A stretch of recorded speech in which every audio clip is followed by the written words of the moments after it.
जय राम।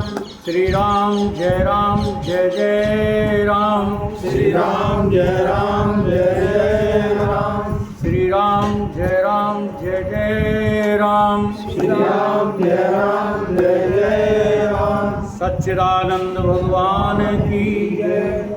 सत्य सनातन धर्म की जय। सतगुरुदेव भगवान की जय।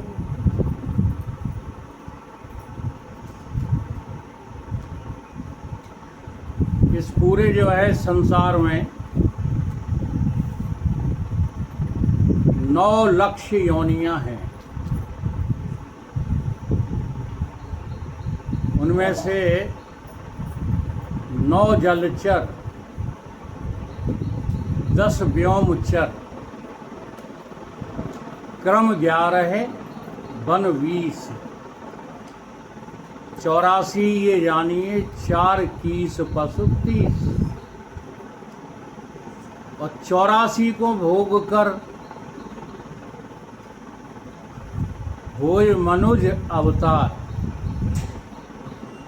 और भजन होय जा तन सो तुलसी कहो विचार।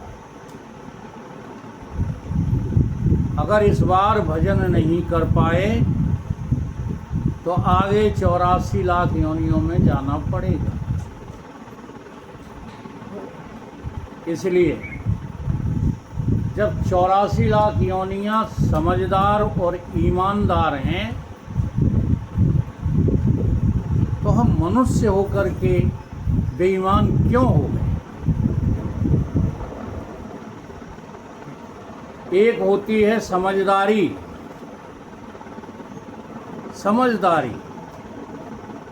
जो सबको है, और दूसरी होती है ईमानदारी। ये जरा मुश्किल का काम है। समझदारी तो सभी के पास है। ये मैंने 84 लक्ष्य योनियां गिनाई, ये भी समझदार हैं। अभी उदाहरण देंगे, आपको पता लग जाएगा।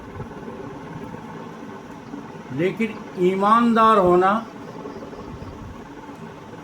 सारे जगत के प्रति ईमानदार होना, और अपने प्रति जो है मुख्य रूप से ईमानदार होना, ये बहुत कठिन है।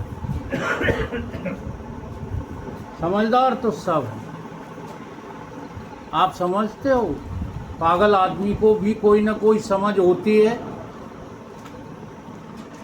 एक बार हम 4 व्यक्ति चले जा रहे थे, उधर से एक पागल आ रहा था।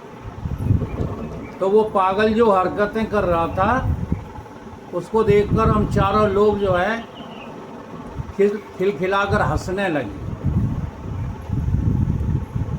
तो वो पागल जो है कहने लगा कि क्यों हंस रहे हो? अब देखो, समझदार नहीं है तो कैसे जान गया कि ये हम ही पे हंस रहे हैं? तो हमने लोगों ने कहा कि तुम पागलपन की हरकतें कर रहे थे, उन हरकतों को देखकर हंसी आ गई, यानी तुम पागल हो। जानते हो उसने क्या जवाब दिया? पागल होगे तुम और तुम्हारे खानदान के सब, हम पागल नहीं। अब देखो, पागल आदमी को हम लोग पागल दिख रहे हैं, तो हम लोगों को पागल पागल दिख रहा है। निर्णय करना मुश्किल है पागल कौन है। ऐसे ही जो हम लोग अपने को समझदार समझते हैं, ये समझ 2 कौड़ी की नहीं है बिना ईमानदारी के। अच्छा, आपने कुत्ता का तो जो है स्वभाव देखा ही होगा। उदाहरण लेते हैं समझदारी का। देखो कितना समझदार होता है कुत्ता। 2 तरह के कुत्ते होते हैं, आपके यहाँ भी हैं, देख लेना। एक कुत्ते वो होते हैं जिनको आप रोटी दिखाओ, नज़दीक जाओ रोटी लेकर के, तो वो दोनों पैर पे खड़े हो जाएंगे, इधर उधर आपके घूमेंगे, पूंछ हिलाएंगे। ऐसा करते हैं कि नहीं? ये कुत्ते ईमानदार हैं, अपने मालिक के प्रति ईमानदार हैं, इसलिए हमला नहीं करते। उस रोटी को पाने के लिए पूंछ हिलाते हैं, बार बार सलाम करते हैं खड़े हो करके। ये कौन है? समझदार हैं और ईमानदार। एक कुत्ते वो होते हैं कि जरा सा तुम चूक जाओ तो तुम्हारी रसोई से पूरी रोटियां उठा करके और भागेंगे, और थोड़ी बहुत दूर नहीं भागते। जब 4-6 मकानों के बाद कहीं ऊँट मिलती है वहाँ जा कर के खाते हैं। समझदार वो भी हैं। जी हाँ, दूसरे प्रकार के कुत्ते जो रोटी ले गए वो समझदार नहीं थे, समझदार नहीं होते। हाँ, तो तुम्हारा अवसर कैसे देखते कि अब ये मालिक चला गया, अब जो है मौका है। तो समझदार वो भी हैं, परंतु वो ईमानदार नहीं है। ये दोनों प्रकार के कुत्ते माने दोनों प्रकार के मनुष्य इस संसार में हैं। समझदार तो सब हो, समझ की कमी किसी के पास नहीं है। चाहे जब आपसे का कुछ भी पूछ लो, आप कहोगे अच्छा हमें इसका पता नहीं है, हमको तो सबका पता है। परंतु हम लोग ईमानदार नहीं हैं, ना अपने प्रति ईमानदार हैं और ना इस संसार के प्रति ईमानदार। वो ईमानदारी क्या है? वो ईमानदारी ये है कि तुम संसार में केवल भजन करने के लिए आए हो, केवल भजन करने के लिए, और बाकी तो तुम्हारी समझदारी से सब काम संसार के चले ही गए। अगर भूल गए हो तो केवल प्रभु का नाम भूल गए। अब तुम्हें सिखाया जाता है, तब भारत जैसे लोग जो है पोट के कहते हैं कि नहीं, तुम तो अपने मुखारविंद से राम राम कहो, कल्याण हो जाएगा। तो ये केवल तुमको रिझाने की बातें हैं। जब तक नाम की महिमा को तुम समझ नहीं पाए, अच्छा नाम की महिमा केवल कह दिया तो नाम की महिमा समझ गए। नाम की महिमा समझने के लिए ही तो सत्संग है। एक एक नाम की चौपाई उठाओ, कोई सी भी उठा लो। चलो जो सब लोग जो है समझ जाए वही उठाए।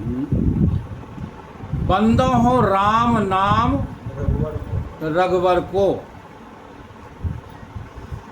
क्या है वो नाम?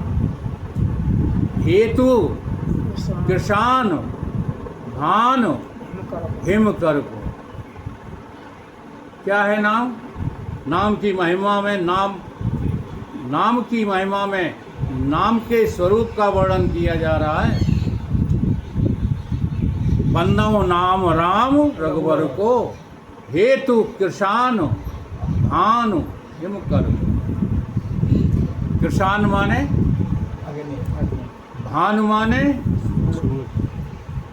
हेतु किसान भानु, हिमकर माने चंद्रमा।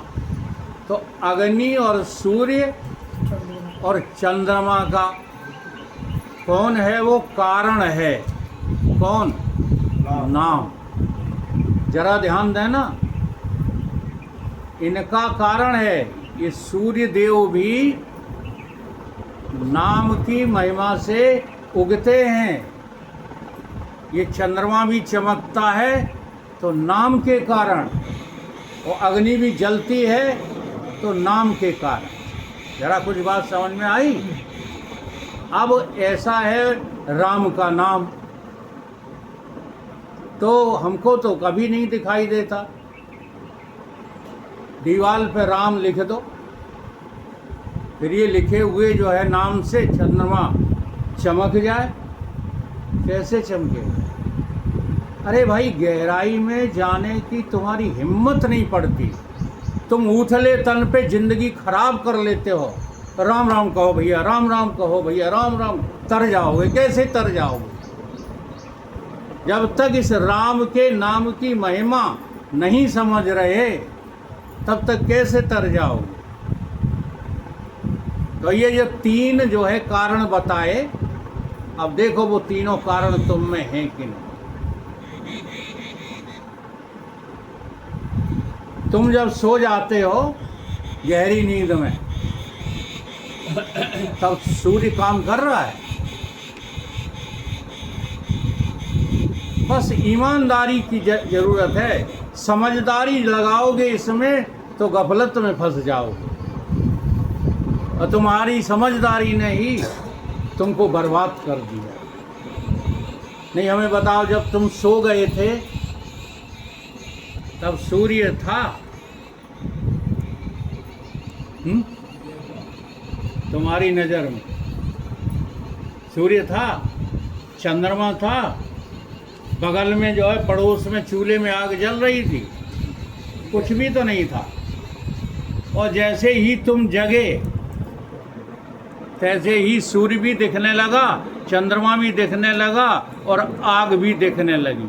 तो कारण तुम ही हुए या वो नाम हुआ जो दीवालों पे लिखा है? बताओ।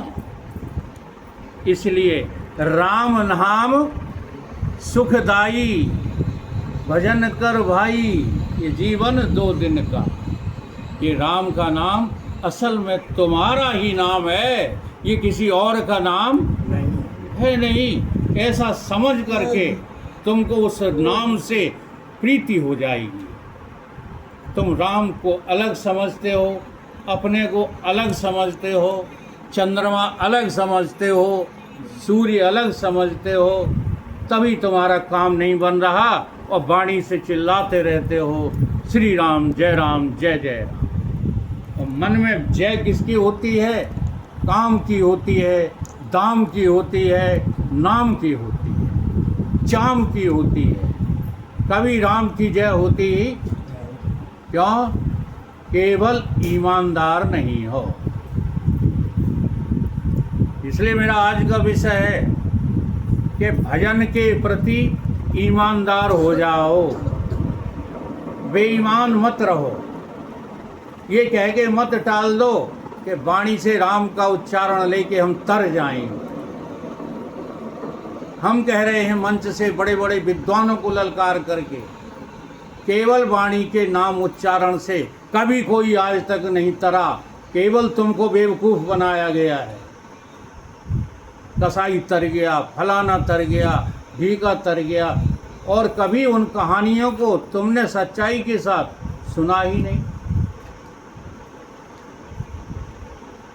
कौन था उसने नारायण नाम रख लिया था? अयामिल। और तुमको वो कथा बड़ी जो है लपेड़ लपेड़ के उस पर मिठाई चढ़ा चढ़ा के सुनाई जाती है, और तुम्हें अंधविश्वास में ढकेल दिया गया। तो कहने लगे चाहे जैसे उल्टे सीधे काम करो, हमारे लला का नाम तो नारायण है, जब हम मरेंगे तब पुकार देंगे नारायण और हम तर जाएंगे। ऐसा नहीं होता, ऐसा नहीं होता। ये केवल जो है, जो आदमी, जो व्यक्ति संसार में लिप्त रहते हैं, उन लोगों को हटाने के लिए मनोरंजक कथाएं गढ़ी गई हैं। सच्चाई तो यही है कि जब तक तुम अपने प्रति अपने को जानोगे नहीं, हाँ, अपने को जो है समझोगे नहीं, तब तक बेईमान ही बने रहोगे। राम भजन करने में ईमानदार नहीं हो पाओगे। क्योंकि राम भजन से ज़्यादा श्रेष्ठ, सच बताऊं तो ये भोजन जो है ना हम करते, ये भी नहीं। अगर राम भजन करने में भूखा भी रहना पड़े, गर्मी भी सहना पड़े, ठंड भी सहना पड़े, तो सहना चाहिए। और राम राम सीता राम कहना चाहिए। इसका अर्थ यही है कि हम जल्दी से जल्दी भजन के प्रति, राम के नाम के प्रति, अपने सत्संग के प्रति ईमानदार हो जाएं। ऐसा नहीं हमें सत्संग में जाना है, बस गुरुदेव के दर्शन करना है और उनकी वाणी सुनकर चले आना है।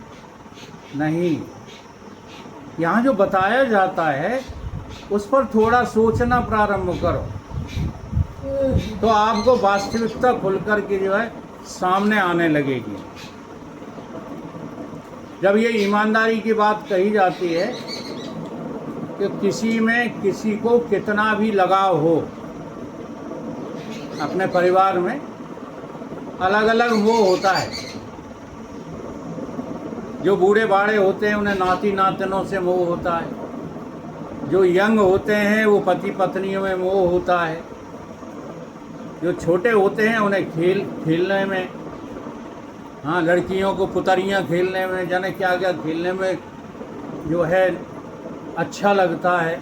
ये अलग अलग मोह हैं सब मोह। लड़कपन खेल में खोया, जवानी नींद भर सोया, और बुढ़ापा देख कर रोया। काहे के कारण? मोह के कारण। मोह सकल व्याधन कर मूला। अब इस मोह को हम समझने की कोशिश नहीं करते, एक दूसरे के आचरणों को देखकर इस मोह की महिमा को समझो। अब वो कथाएं जो है, अच्छा मोह बड़ा है कि धर्म? बताओ, मोह ज़्यादा जो है श्रेष्ठ है कि धर्म ज़्यादा श्रेष्ठ है? अभी हम आत्मा की बात ही नहीं कर रहे। धर्म श्रेष्ठ है, इसलिए वो कहानियाँ हमको सुनाई ही नहीं जाती। लक्ष्मण जी बेहोश पड़े हैं और राम जी जो है रो रहे हैं। किस कारण रो रहे हैं? मोह के कारण। अब तुमको ये कह दिया जाता है कि नहीं, वो तो भगवान है, वे रोने का नाटक कर रहे हैं, रो थोड़े ही रहे हैं। अच्छा, भगवान तो हैं, पर उस जगह पर भाई हैं बड़े कि नहीं हैं? अब छोटा भाई मरणासन स्थिति में पड़ा हो तो बड़ा भाई मोह नहीं करेगा, लेकिन मोह के साथ साथ धर्म को भी पहचानते हैं राम जी। हम लोग मोह तो करते हैं, परंतु धर्म के प्रति बेईमान हो जाते हैं। जैसे वैद्य जी आए और वैद्य जी ने कहा कि हम लक्ष्मण का इलाज नहीं करेंगे। सुखेण वैद्य लंका से हनुमान अपने जो है हाथों से उठा लाए मकान सहित।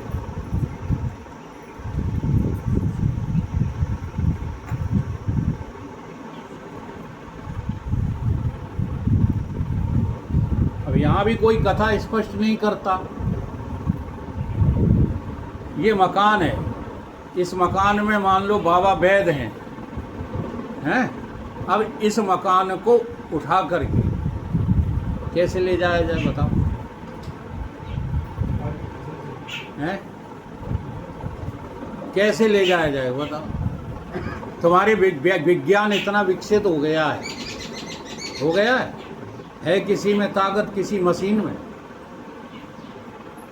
बताओ। तो हनुमान जी उठा लाई, इसमें कोई रहस्य नहीं है। कभी पूछा किसी पंडित से कि ये कौन से रहस्य की बात है?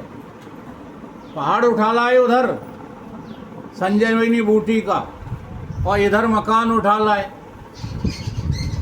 और भी लंका कांड में तमाम बातें हैं वीर रस की, तो तुम्हारी बुद्धि में भूसा भर दिया गया अंधविश्वास का।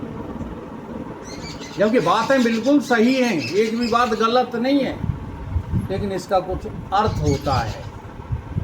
किसी को मकान सहित ले आने का क्या अर्थ है? इसका लक्ष्य अर्थ लगाओ। हम लोग जो है वाच्य अर्थ में ही अर्थ लगाते रहते हैं, इसलिए कभी भगवान के भजन करने में रुचि नहीं होती। मकान सहित वैद्य को उठा लाने का लक्ष्य अर्थ क्या है?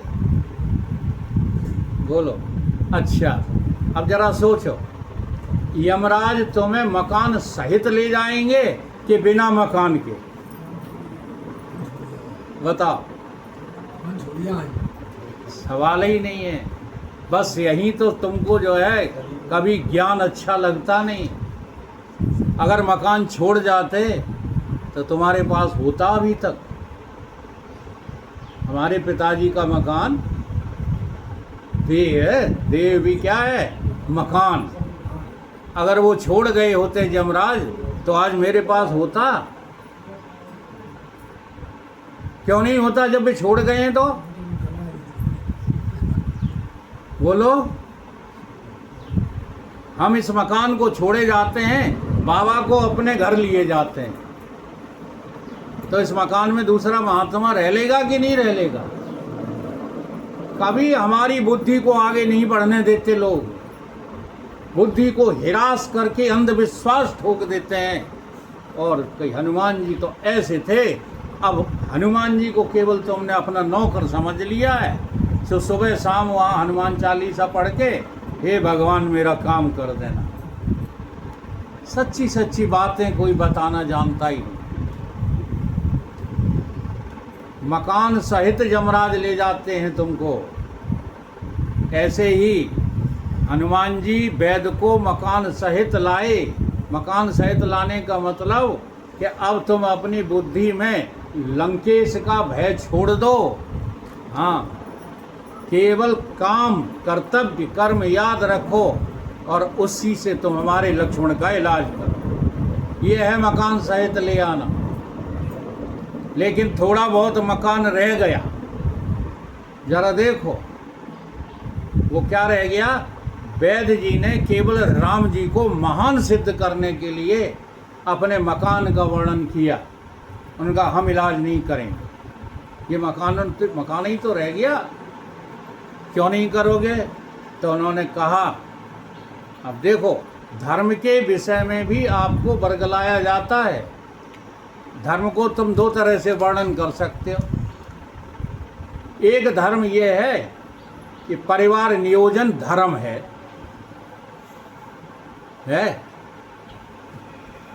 जब तुमसे ये कहा गया कि परिवार नियोजन धर्म है, तो तुम्हारे यहाँ परिवार नियोजन अपना लिया गया, नहीं अपनाया गया। हम दो हमारे दो। हमारी पीढ़ी में तो 3-3, 4-4 हैं, लेकिन हमसे बाद की पीढ़ी में किसी के पास एक बच्चा है तो किसी के पास दो से ज़्यादा है ही नहीं। क्यों नहीं? तुमने उसको धर्म स्वीकार कर लिया, जबकि था क्या वो? अधर्म। अधर्म था कि नहीं? जो प्रकृति ने बच्चा पैदा करने की क्षमता पुरुषों को और नारियों को दी है, और उस क्षमता का तुमने क्या कर दिया? निरोध कर दिया, रोक दिया। तो पाप है कि धर्म है? लेकिन तुम्हें धर्म लगा। ऐसे ही आज जो है वैद जी अपने नकली धर्म की बात करने लगे, कहने लगे हम लंकेश के नौकर हैं, हम राम जी के नौकर, और राम में और रावण में चल रहा है युद्ध, तो हम दुश्मन का इलाज कैसे करें? ये हमारा धर्म नहीं। सारे भालू और रीछ कपू सब नाराज होने लगे। ये लगे जैसे वैद जी को चबा जाएंगे, लेकिन राम जी रोना छोड़ दिया। अब देखो, अगर वो ही होते तो रोते रहते कि हाँ वैद भी इलाज नहीं कर रहा है, हम तुम तो यही करते। डॉक्टर ने मनादी कर दी। अरे डॉक्टर को मनादी कर दें, अगर परमात्मा को बचाना है तो बच जाएगा। डॉक्टर कौन होते हैं? डॉक्टर परमात्मा है। परंतु हमारी बुद्धि में जो भर दिया गया ना भूसा, हाँ, सत्संग करते ही नहीं है। सत्संग की बातें अच्छी लगती ही नहीं है। तो राम जी मुस्कुराने लगे, हंस रहे थे लेकिन मुस्कुराने लगे और कहने लगे कि वैद जी को कोई बाध्य मत कर, वैद जी को कोई मजबूर मत करो। वैद जी अपनी जगह पर बात सही कह रहे हैं। तब वैद जी ने कहा कि धर्मात्मा हम नहीं हैं, कर्तव्यनिष्ठ हम नहीं हैं, कर्तव्यनिष्ठ तो भगवान श्री राम, जो दुश्मनी होते हुए भी कह रहे हैं कि हाँ नहीं, हमारा भ्राता मर जाए तो मर जाए, हमें अब वैद्य जी से जो है इलाज मजबूर करके नहीं लेना। तो वैद्य जी तुरंत पलट गए बात, कहने लगे ये मेरा नकली धर्म था, ये मेरा व्यवहारिक धर्म था, लेकिन मेरा वास्तविक धर्म है कि वैद्य हमेशा मरीज को इलाज करके बचाता है, ये मेरा परम कर्तव्य धर्म है। और उन्होंने इलाज किया। तो हम लोग नकली बातों में जो है फंस करके तो असली भगवान के नाम को भूल गए हैं। कभी नाम की महिमा पर कोई चर्चा नहीं करते, केवल कह देते हैं कि नाम की महिमा बहुत बड़ी है। क्या बड़ी है वो तो बताओ। तो एक ही चौपाई बहुत है, अब दूसरी उठा लेंगे तो घंटे 2 घंटे बीत जाएंगे। समझ में आ रही? तो नाम की महिमा के चौपाइयाँ ब्रह्मज्ञानी पुरुषों के द्वारा समझो उनको पहले। केवल नाम की महिमा, नाम की महिमा, अंधर भसोठा न कहो। तो ये अंधापना तो हमारे समाज में जाने कब से प्रचलित। एक बार क्या हुआ, एक पत्नी बीमार हो गई तो अपने पति से क्या कहने लगी कि हम बीमार हैं। अभी तक ये बोल नहीं रहा था क्या? एक ना एक दिन अब हमारी जल्दी से मृत्यु होने वाली है, तो हे पति देव, हमारे मरने के बाद तुम क्या करोगे? पति कहने लगा हम बड़ा दुखी रहेंगे अगर तुम हमारा साथ छोड़ जाओगी, हाँ, तो हम चैन से नहीं रह पाएंगे। फिर थोड़ी देर के बाद पूछने लगी, हे पति देव, हम मर जाएंगे तो तुम क्या करोगे? पति ने कहा, अरे ऐसी बातें मत करो प्रिय, तुम काहे मर जाओगी, तुम्हारी मरे भला। नहीं नहीं नहीं, हम मर जाएंगे तो क्या करोगे? उन्हें कही क्या करेंगे, थोड़ा बहुत खेती बाड़ी करके अपने पेट पालन करते रहेंगे, पड़ोस में रोटी बनवा लिया करेंगे, और क्या करेंगे। फिर थोड़ा सा समय बीता, फिर कहने लगी, बड़ा रहस्य है इस कथा में, सुनना जरा। ओम ओम। हे पति देव, मैं मर ही गई तो सच्ची बताओ तुम क्या करोगे?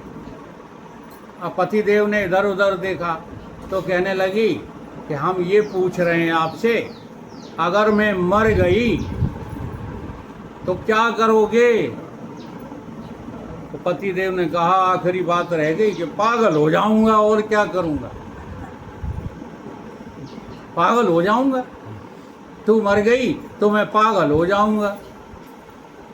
थोड़ी देर बाद वो फिर पूछने लगी कि पति देव, मैं मर गई तो तुम अब आ गई लाइन पर, दूसरा विवाह करोगे या नहीं करोगे? तो पति देव कहते हैं कि अब मैं पागल हो गया हूं, तो पागल का भरोसा क्या कि वो क्या करे। पागल का भरोसा क्या कि वो क्या करेगा। अर्थात बात को समझे, हम अपने जीवन के प्रति ईमानदार नहीं हैं, दूसरों के प्रति ईमानदार नहीं। ईमानदारी तो ये है कि आपके जो है शरीर से एक श्वास निकल जाती है तो आप एक श्वास मर जाते हो, ये ईमानदारी है। क्षण क्षण क्षण क्षण आप मृत्यु की ओर जा रहे हैं, पर इधर नहीं देखते, जीने का सामान जो है इकट्ठा करते रहते हो। आखिरी जो है मौके पर भी जब शरीर वृद्ध हो रहा है, यहाँ ज़्यादातर वृद्ध ही लोग बैठे, तब भी तुम क्या सोचते क्या हो, बड़े लड़के के यहाँ रोटी मिलेगी कि छोटे लड़के के? और जिनके एक ही लड़का है वो समाज से पूछते हैं कि हमारा लड़का बहू यहाँ रहता नहीं है, जरा इससे पूछना बुढ़ापे में रोटी वोटी देगा कि नहीं देगा। इसी जो है नासमझी और बेईमानी से हम अपनी ज़िंदगी को खराब कर लेते हैं केवल रोटी के लिए। इसलिए कबीर बाबा परेशान होकर कहने लगे कि हमने बहुत छान डाली, मंदिरें मस्जिदें तमाम सत्संग कर लिए, जो मज़ा लोग लेते हैं 2 रोटी में, ऐसा मज़ा तो जो है कहीं भी नहीं है। हाँ, अब मज़ा आने वाला है पकौड़ियों में। इतना सत्संग में